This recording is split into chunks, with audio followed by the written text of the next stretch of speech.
I woke up with my boss in my bed, and for about 5 seconds, I honestly thought I was still dreaming.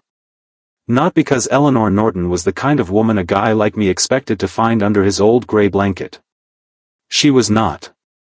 She was tailored coats, quiet offices, glass conference rooms, and the kind of calm that made people sit straighter before she even spoke. My bedroom was a half-broken dresser, laundry basket by the wall, one sneaker under the radiator, and a child's glitter hair clip stuck to my nightstand. So, no. She did not belong there. And yet there she was. Her dark hair was loose across my pillow. One strap of her blouse had slipped off her shoulder. Her eyes were closed, but her face was tight, like even asleep she was trying to stay in control of something. I lifted my head slowly. My mouth tasted like bad decisions and expensive whiskey. There was a bottle on the small table near the window. 2 glasses. My tie on the floor. Her heels by my bedroom door. I stared at the heels first because somehow they felt more dangerous than her being beside me. They meant she had walked in here. She had taken them off. She had stayed. Then she moved. Her eyes opened, and the second she saw me, she froze. Neither of us said anything. I pulled the blanket higher, even though I was still in my shirt and pants. She looked down at herself, then at me, then around the room with that same sharp expression she used when reviewing numbers in a meeting. Only this time, she had no numbers to save her. Adrian, she said. Just my name. Quiet. Careful. I sat up too fast and my head punished me for it. Tell me you remember more than I do. She blinked once. That was answer enough. From the next room, I heard Sophie coughing. My whole body locked. Eleanor heard it too. Her eyes shifted toward the hallway. Is that my daughter? I said. And just like that, the room changed. It was not awkward anymore. It was dangerous. I got out of bed, grabbed yesterday's sweater from the chair, and stepped into the hallway before Sophie could come looking. Too late. She was already standing there in her unicorn pajamas, hair sticking out on one side, holding her stuffed rabbit by one ear. Dad, she said, rubbing one eye. Why are you talking? I'm not talking. I looked back at the bedroom door, which I had pulled almost closed. Getting ready. Sophie frowned. She was 6, which meant she still believed most of what I said but had started checking the edges. Are we late for school? No, Peanut. It's Saturday. Oh. She looked past me. Are we having pancakes? Yeah. Give me 10 minutes.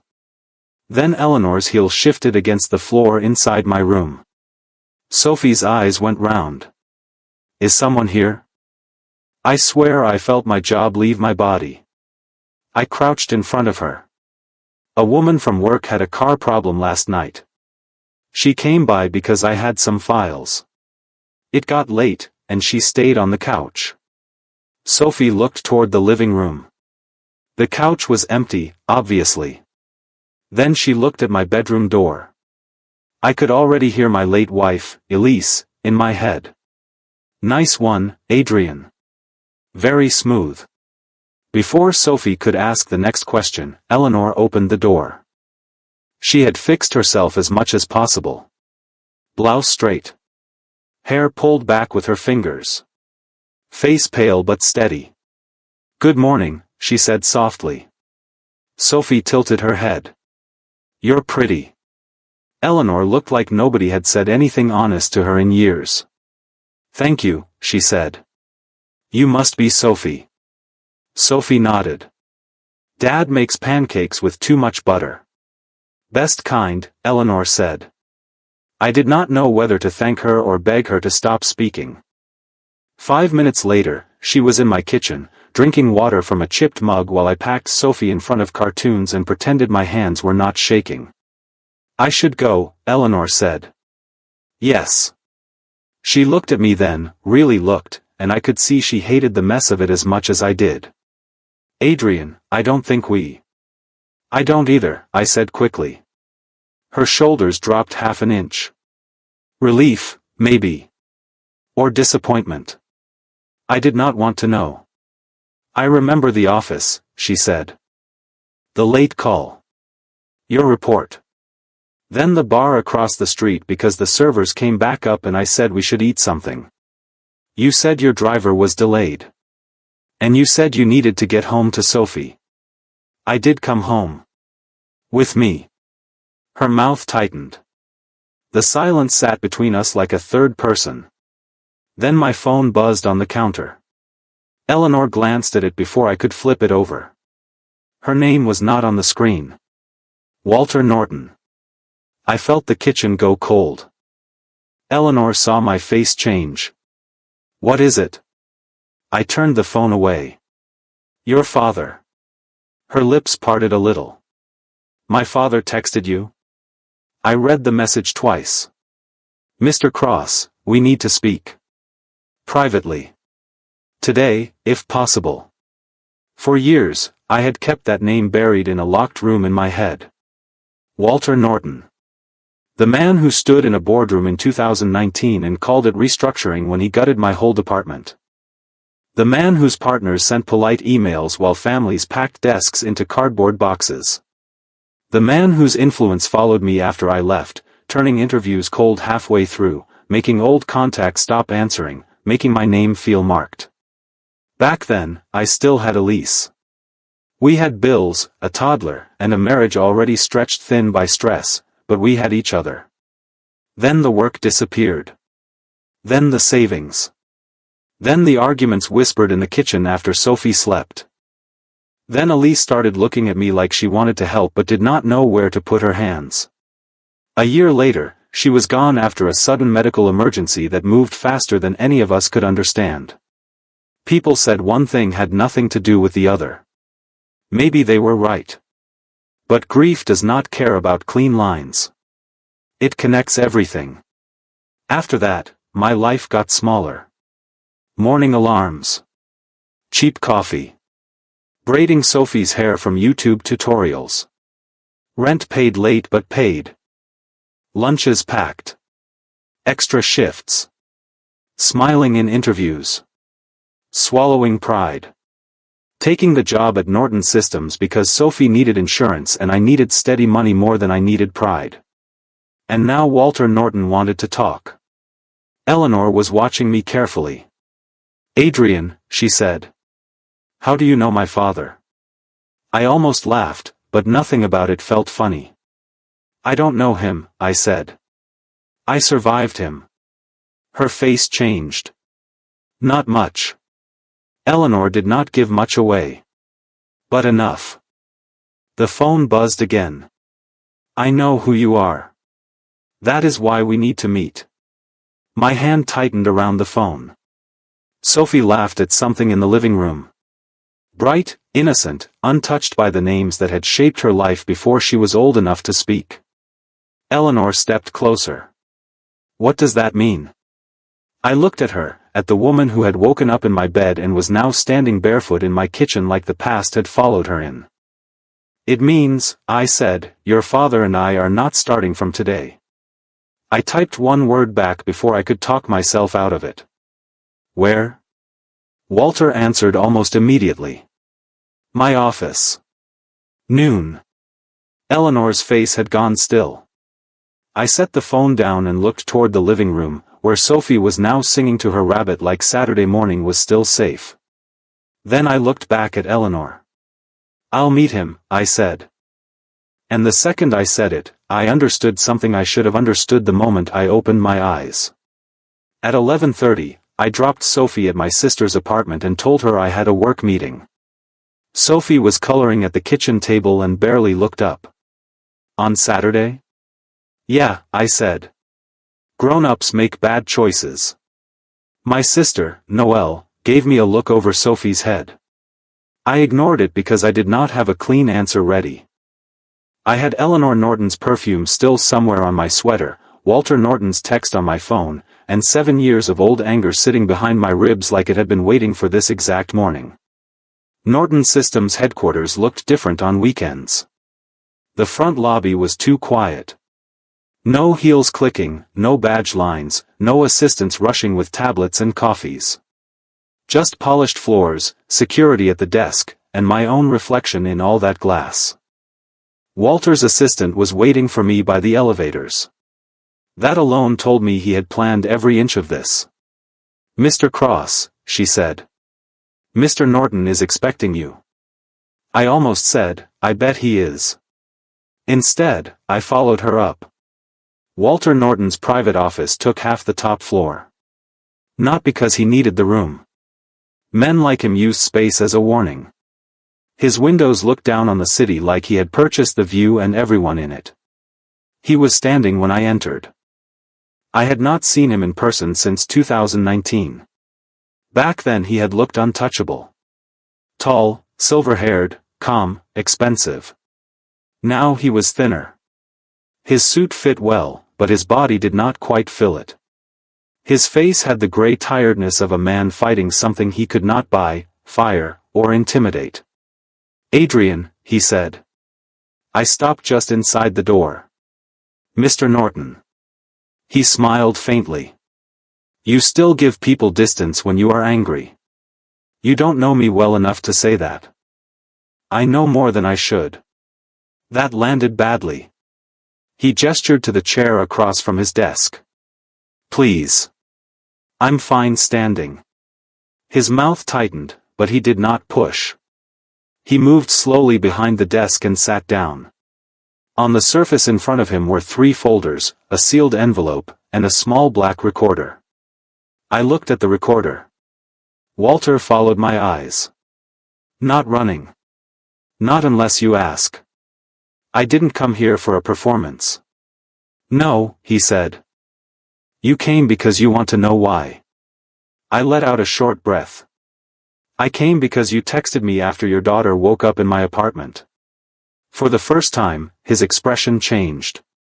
Not surprise. Confirmation. That was worse. My hands curled at my sides. "You knew." Walter looked down at the folders. "Yes." My stomach turned. "Knew what, exactly?" "That Eleanor was with you last night. That she would likely be too upset to drive home. That you would take her somewhere safe rather than leave her alone." I stepped closer to the desk. "Say that again in plain English." He looked up.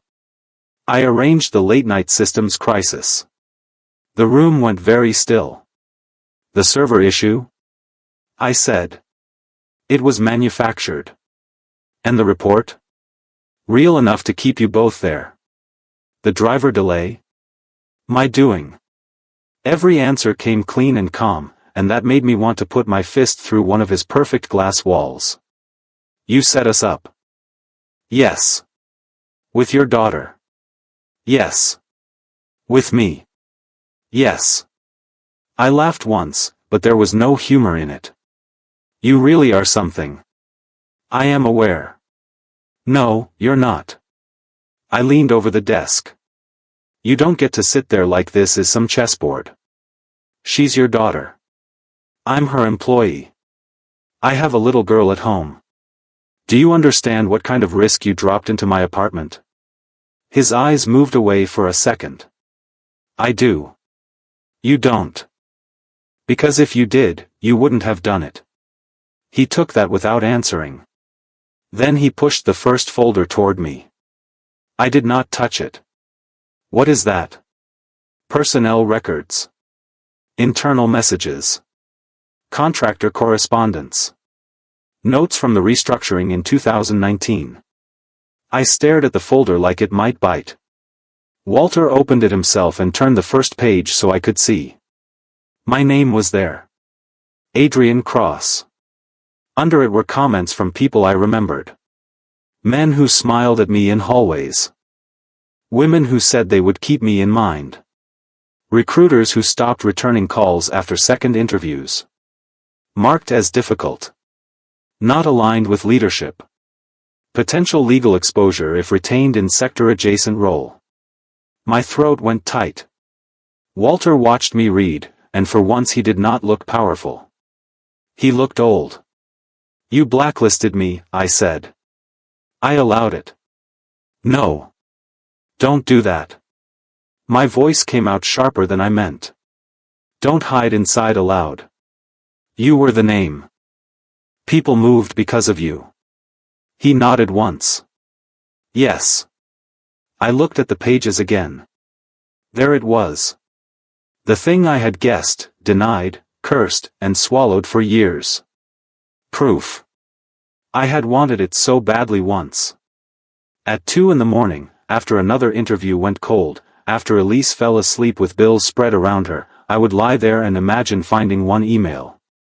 One message. One clean piece of paper that said I had not imagined it.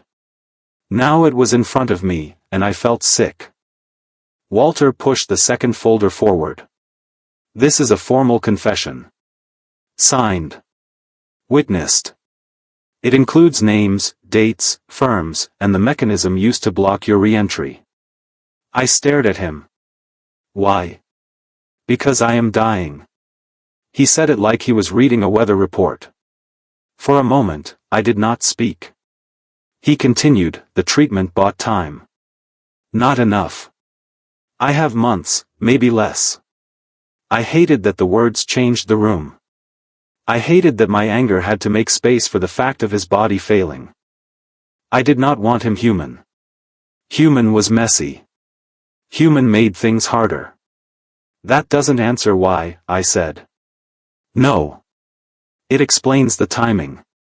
He touched the sealed envelope. This is for Sophie. I stepped back. His eyes stayed on mine. A trust. Fully funded. Administered independently. Education, health, housing support when she is older. You control access until she reaches adulthood. No. You have not heard the terms. I heard enough. It is not a gift to you. That makes it worse. His mouth pressed into a thin line. Adrian, pride is not protection. My voice dropped. Do not say my daughter's name like you have rights here. He went quiet. Good. For a few seconds, all I could hear was the low hum of the building. Then he said, your wife's passing was not my doing. My body went cold. Careful. I know. No, you don't know. You know documents. You know pressure. You know how to move people around until they break where you need them to break. You don't know what it was like to sit beside a hospital bed with a 6-year-old asking when her mother was coming home. His face folded in, just slightly. I know I helped build the conditions around your life, he said. I know I took away stability. Income. References. Options. I know your marriage suffered. I know grief does not file itself neatly. I hated him for saying it that clearly. Because some angry part of me wanted him to deny it. I wanted him to shrug so I could keep him in one clean category. But Walter Norton was not giving me that. He was giving me exactly what I had wanted and making it unbearable. Why Eleanor? I asked. His eyes moved to the window. Because she sees you. You don't know that. I know my daughter. No. You manage your daughter. He looked back at me. That one struck. I kept going. You saw 2 people in the same building, decided there was something useful there, and built a little trap around it. That's not love. That's control. Yes, he said. The answer stopped me. He took a breath, and for the first time it shook. I have controlled everything I touched. Companies. Outcomes. People. Eleanor most of all. I told myself I was protecting her. Preparing her. Giving her the world as it is, not as she wished it to be. But really, I was building a life where no one could refuse me. I said nothing. Then I watched her around you. She argued with you differently. She listened when you spoke. You did not flatter her. You did not fear her in the right way. And you, he paused. You were alive near her in a way you have not been for years. My jaw tightened. You had no right. No. You don't get credit for admitting that. I am not asking for credit. Then what are you asking for? He looked at the 3 folders between us. Use it, he said. All of it. The confession. The records.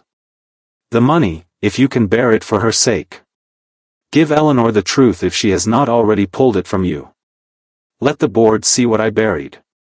I stared at him. You want me to expose you. I want you to have the choice I took from you. It should have sounded noble. It did not. It sounded like one more decision he had arranged and wrapped in better language. What happened last night? I asked. Walter's face went still again. Nothing physical. I had the building footage reviewed from the garage and lobby. You were both unsteady, yes, but you kept distance.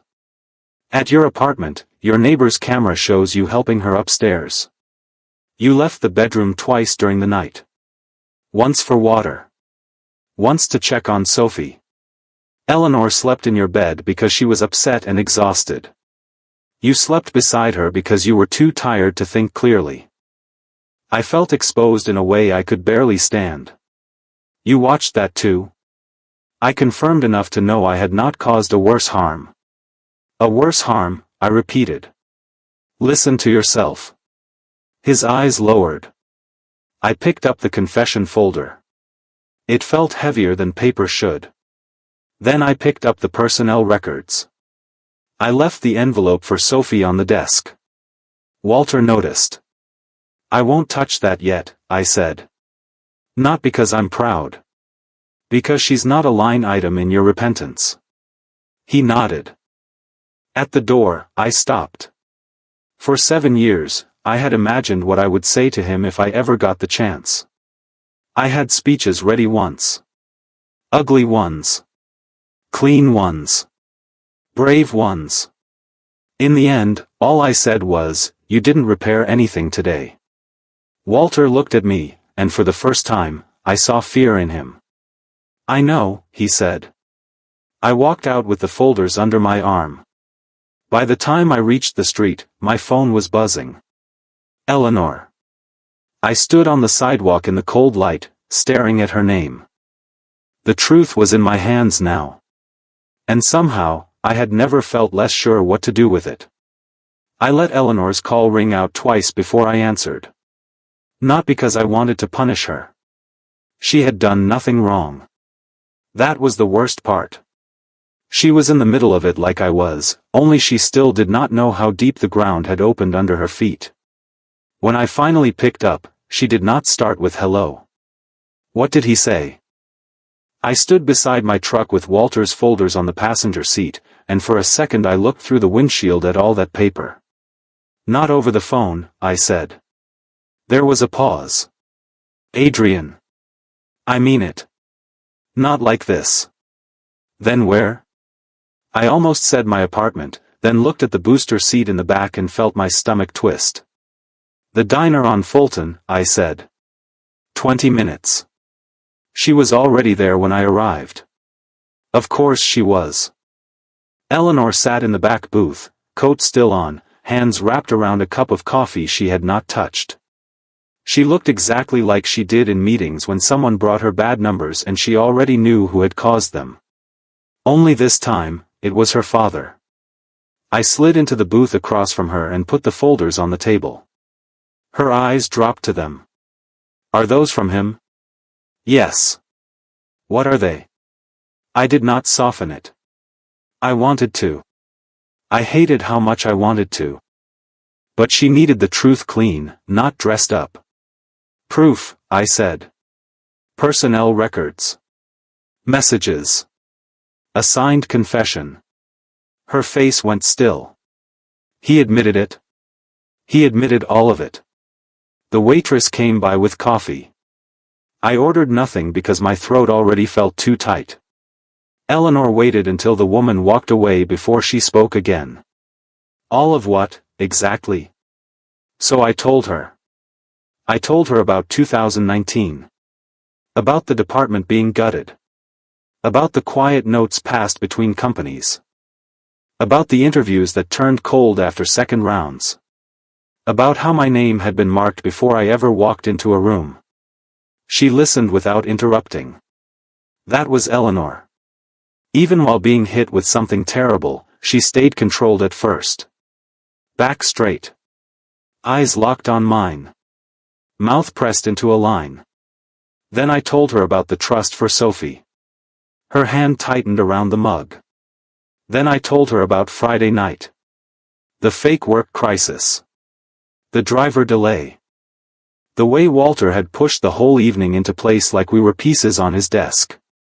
That was when she finally moved. She let go of the mug and sat back like something inside her had stepped away from the table. No, she said. I said nothing. No, he wouldn't use me like that. I looked at her carefully.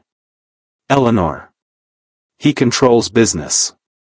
People at the company, yes. He has always done that. But this, she stopped and shook her head once.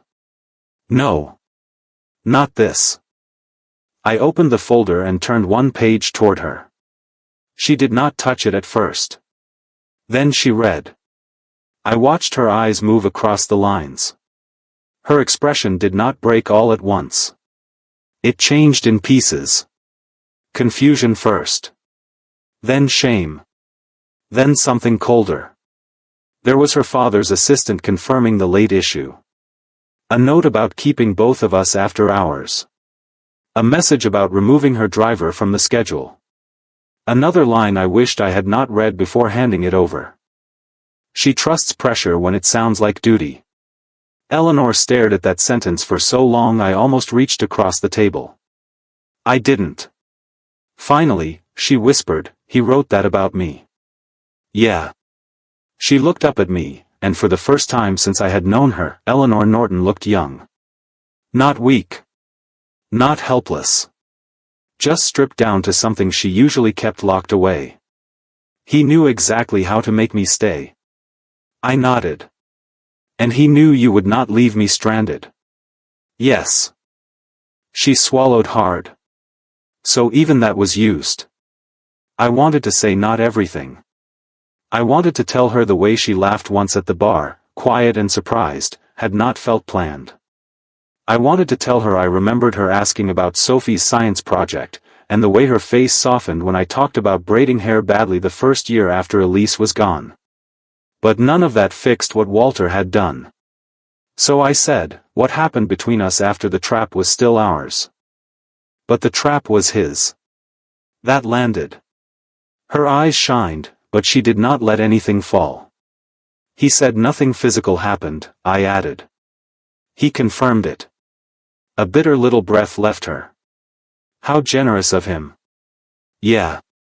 She closed the folder carefully and placed both hands on top of it, like she was stopping the papers from spreading across the whole diner.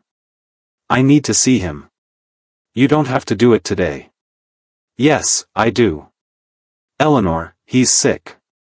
Her eyes snapped up. I know, she said. He made sure everyone knew just enough to treat him gently. I could not argue with that. Still, I heard myself say, choose your words carefully when you get there. She stared at me. After what he did to you, you're warning me to be careful with him? I'm warning you because last words stay longer than people think. Her face shifted again. Not softer exactly. Just more awake. You really are impossible, she said. No. Just tired. We left the diner together, not touching, the folders tucked under my arm. She drove us to the hospital in silence. Walter had a private room on the top floor, because of course he did. Even dying, men like him got better views. He was awake when we entered. The second he saw both of us, he knew. Eleanor, he said. She stood at the foot of his bed. I stayed near the wall. Did you do it? She asked. Walter's eyes moved to me, then back to her. Yes. No. Look at me when you answer. He did. Did you use me to get to him? His jaw tightened. I believed you both. Did you use me? A long pause. Yes. Her breath shook once, but her voice stayed steady. And how many times have you done that? Not with him. With me. Walter closed his eyes. That was answer enough, but she did not let him hide there. How many times did you push someone away from me because they didn't fit? How many choices did you turn before I even saw them? Jobs, schools, friends, men, board seats, public statements. How much of my life did you pre-approve and call love? Walter opened his eyes again. They were wet now, but Eleanor did not move toward him. I thought I was protecting you. You were protecting your version of me. He flinched. Good, I thought, then felt bad for thinking it. She pulled the folder from my hands and placed it on the end of the bed. What else is in here? Enough, Walter said. For Adrian? For others too. The room seemed to tighten. Eleanor's voice dropped. Names. Walter looked away. Names, she said again. He gave them. Not all at once. Slowly. Like each one cost him something he should have paid years earlier. Former managers. Contractors. 2 vendors forced under. An analyst blamed for numbers he had questioned. A woman in legal who had been moved out after raising concerns. Eleanor listened to every name. When he was done, she picked up the folder. I'm taking this to the board. Walter's face changed. Eleanor. No. It will damage the company. It should. It may damage you. She leaned closer, and I saw the daughter and the executive in her at the same time. Then I'll finally know what part of my life is actually mine. Walter had no answer. She turned toward the door, then stopped. For a second I thought she would leave without another word. Instead, she looked back at him. I love you, she said. But I won't protect the story you wrote about yourself. Write in the comments, was Eleanor right to expose her own father, or should family loyalty have made her keep the truth private? Walter's face broke in a quiet way. Eleanor walked out first. I followed her into the hallway. She made it 10 steps before she stopped beside a window and pressed one hand flat against the glass. I don't know who I am without his version of me, she said. I stood beside her, close but not too close. You'll find out. She looked at me. And you? What do you do now? I thought about Sophie. About Elise. About the envelope still on Walter's desk. About the papers under Eleanor's arm. I stand where the truth is, I said. For now, that's beside you. She nodded once, like she was accepting something heavy with both hands. Not forgiveness. Not love. Not yet. But a sigh. And after 7 years of fighting ghosts alone, even that felt like the first solid ground I had touched in a long time. Eleanor called the emergency board meeting before we even left the hospital parking garage. She sat behind the wheel of her car, one hand on the phone, the other gripping the steering wheel so hard her knuckles went pale. No, Leonard, she said, calm enough to scare me. This is not a Monday issue. This is a today issue. If they want to know why, tell them I'm bringing company exposure, signed executive confession, and evidence of long-term personnel interference. There was a pause. Her eyes stayed forward.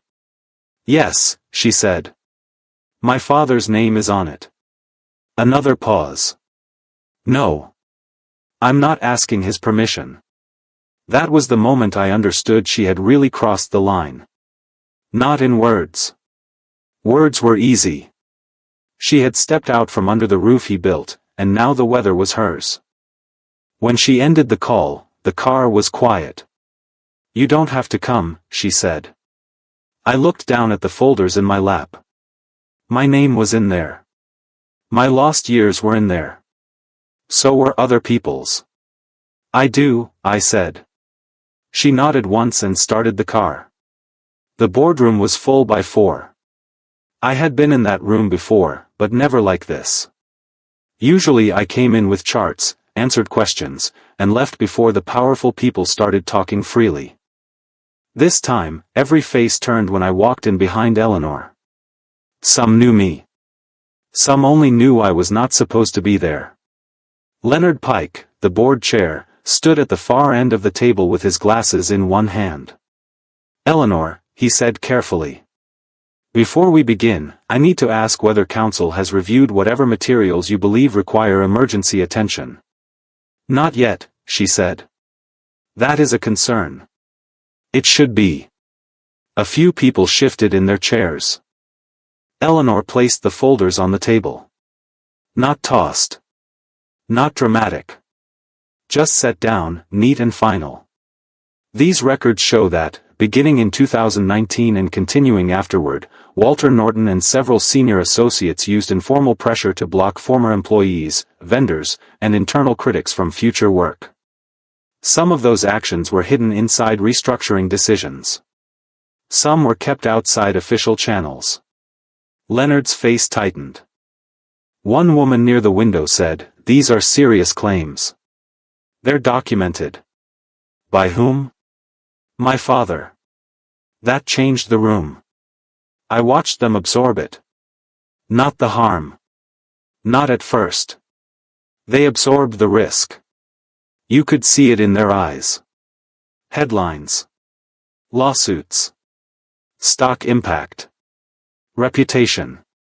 Their minds moved to the building before they moved to the people buried under it. Leonard put his glasses back on. We need to proceed in a controlled manner. Eleanor looked at him. Controlled is how this survived. A man named Sutter leaned forward. I knew him from quarterly meetings. He had the voice of someone who had never been interrupted by rent. Miss Norton, with respect, your father is not in a position to defend himself here. He signed the confession while fully competent. That may be challenged. Then challenge it after you read it. He glanced at me. And Mr. Cross's presence? Eleanor turned slightly, letting the table look at me directly. Mr. Cross is named in the file. He is also one of the people affected. Sutter's mouth pulled tight. This is a board matter. I spoke before Eleanor could. It became my matter when your company helped make me unemployable. No one said anything. My voice sounded steadier than I felt, so I kept going. I'm not here to beg for anything. I'm not here to perform grief for people who knew how to use paperwork as a weapon. I'm here because, for 7 years, I had no proof. Today I do. And if this room's first instinct is to protect itself instead of telling the truth, then nothing in those folders is past tense. That hit harder than I expected. Eleanor looked at me, and something passed between us. Not romance. Not yet. Something better for that moment. Recognition.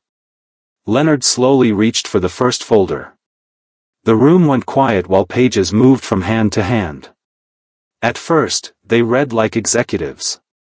Fast, guarded, searching for exposure. Then the names started landing.